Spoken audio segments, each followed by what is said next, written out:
हरे तहरा जैसन छुछु नरी से करी है ना बिया भैया मनीष पत्रकार। हरे तहरा जैसन छुछु नरी से करी है ना बिया भैया मनीष पत्रकार।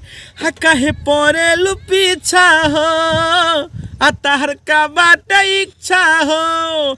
कान खोल के सुन लो कि तहरा जैसन छुछु नारी के बनी है ना भातार भैया मनीष पत्रकार।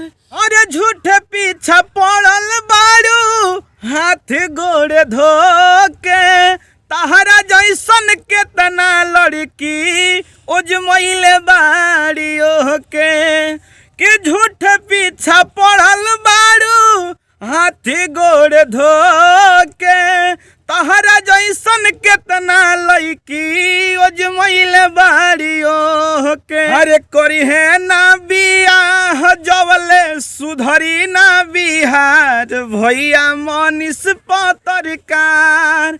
हरे तहरा जैसन छुछु नारी से करी है ना बिया भैया मनीष पत्रकार।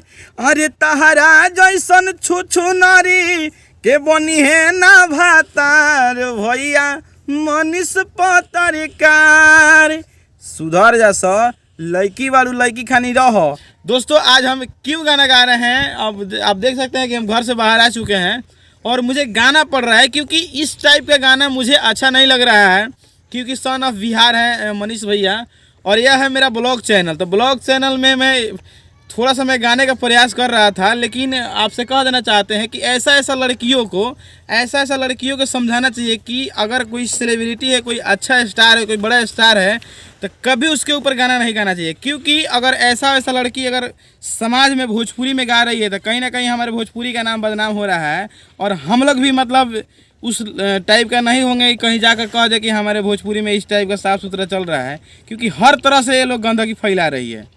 तो मैं चाहता हूं कि भोजपुरी को बचा लिया जाए और इस टाइप का काम ना किया जाए। आप देख सकते हैं क्योंकि हम भी एकदम वीडियो देख के परेशान हो गए हैं और मनीष भैया का भी इंटरव्यू आया था और लाइव आए थे, बोले थे कि ऐसा गाना को प्रमोट ना किया जाए। तो आप सब प्रमोट ना करें क्योंकि ये सब गलत है।